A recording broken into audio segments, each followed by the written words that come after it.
Jeff Glow reporting from CBS News headquarters in New York. Good evening. The president is expected to make a statement about Syria momentarily. He and U.S. allies have been considering a response to an apparent chemical attack on civilians by the Assad regime that took place earlier this week. The debate has been going on now for days about exactly how and when any strike would happen. An investigation has been ongoing into how the chemical attack was carried out and what chemicals were involved just outside Damascus. The U.S. has been discussing this and how to respond with Britain, France, and other allies. Russia claims the attack was staged. They pointed a finger of blame toward Britain. This would be the second strike on Syria, potentially authorized by President Trump in response to a chemical weapons attack. Again, you're looking at a live picture right now of the diplomatic room at the White House.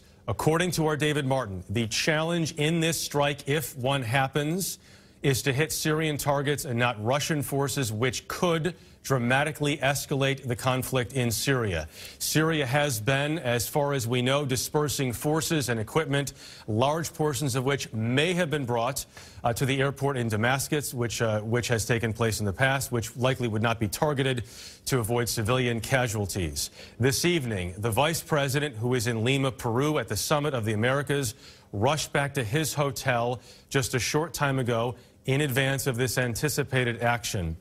The president was scheduled to go to the Summit of the Americas. He canceled that to debate what he's about to talk to tonight. My fellow Americans, a short time ago, I ordered the United States Armed Forces to launch precision strikes on targets associated with the chemical weapons capabilities of Syrian dictator Bashar al-Assad.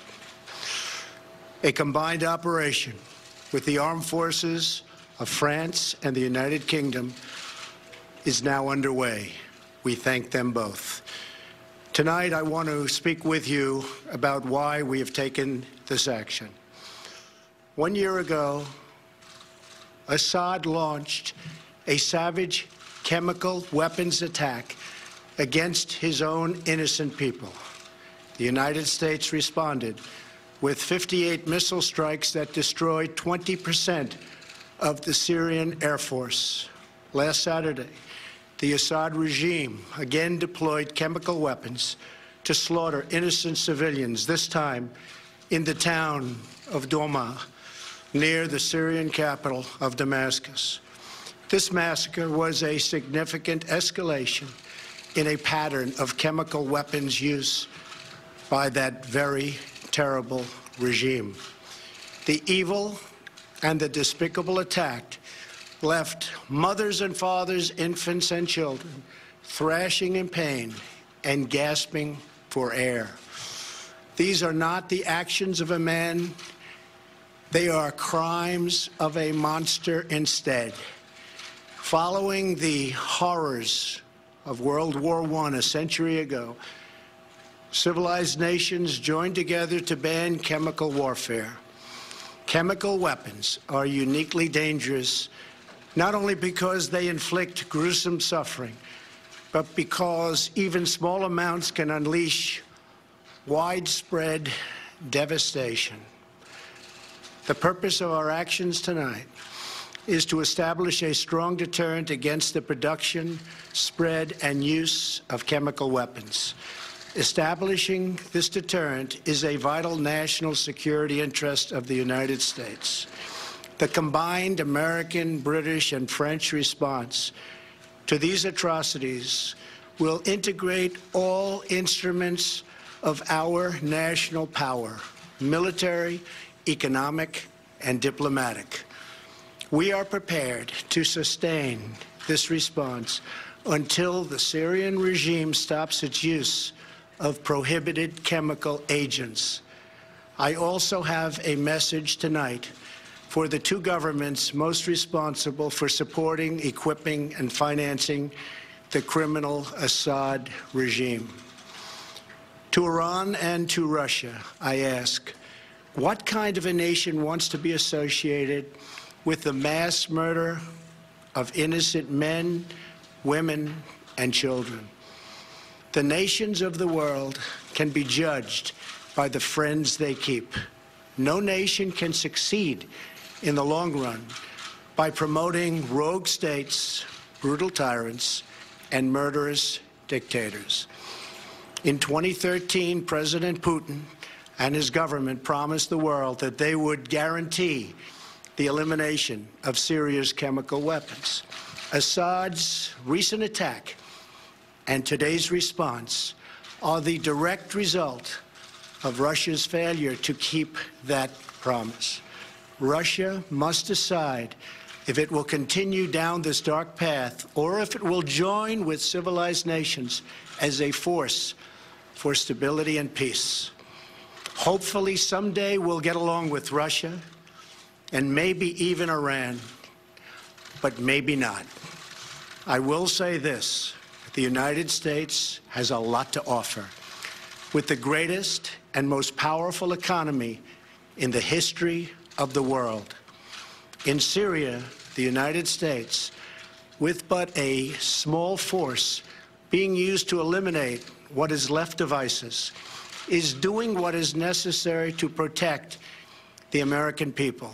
Over the last year, nearly 100% of the territory once controlled by the so-called ISIS Caliphate in Syria and Iraq has been liberated and eliminated. The United States has also rebuilt our friendships across the Middle East.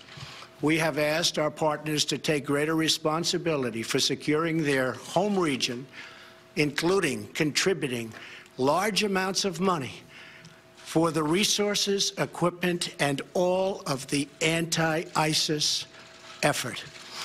Increased engagement from our friends, including Saudi Arabia, the United Arab Emirates, Qatar, Egypt, and others, can ensure that Iran does not profit from the eradication of ISIS. America does not seek an indefinite presence in Syria under no circumstances. As other nations step up their contributions, we look forward to the day when we can bring our warriors home, and great warriors they are. Looking around our very troubled world, Americans have no illusions. We cannot purge the world of evil or act everywhere there is tyranny. No amount of American blood or treasure can produce lasting peace and security in the Middle East. It's a troubled place. We will try to make it better, but it is a troubled place. The United States will be a partner and a friend, but the fate of the region lies in the hands of its own people. In the last century, we looked straight into the darkest places of the human soul. We saw the anguish that can be unleashed and the evil that can take hold. By the end of World War I, more than 1 million people had been killed or injured by chemical weapons. We never want to see that ghastly specter return. So today, the nations of Britain, France, and the United States of America have marshaled their righteous power against barbarism and brutality. Tonight, I ask all Americans to say a prayer for our noble warriors and our allies as they carry out their missions. We pray that God will bring comfort to those suffering in Syria. We pray that God will guide the whole region toward a future of dignity and of peace. And we pray that God will continue to watch over and bless the United States of America. Thank you and good night. Thank you.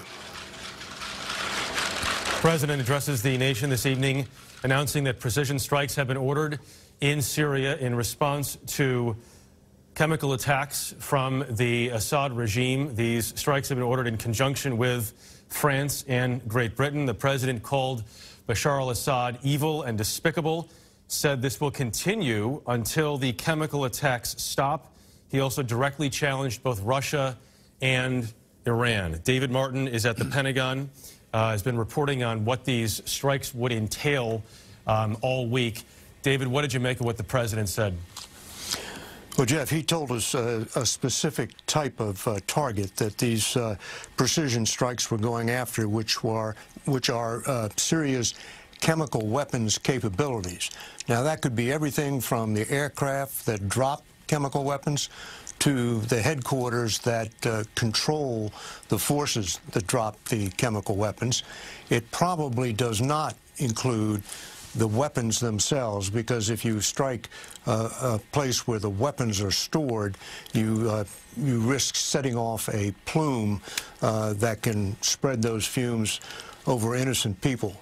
But there had been a lot of talk about what targets the U.S. would go after. Would they go after Iranian targets? Would they perhaps even go after the Russian-operated air defenses? He seems to have said no to those and have gone after a specific category of targets, these chemical weapons capabilities. All right, David Martin at the Pentagon, thank you. We're going to move now to Seth Doane, who is in Syria, in Damascus tonight. Seth, what are you seeing and hearing? All right, we just lost Seth Doane. We can tell you, though, from what Seth has been telling us, that he is hearing explosions outside Damascus this evening, as again the president has ordered these precision strikes inside Syria this evening. Much more about all of this on your local news on this CBS station, on our 24-hour streaming news service, CBSN, and for some of you in the West on the CBS Evening News. For many of you now, CBS primetime programming continues in just a moment. I'm Jeff Glor, CBS News in New York.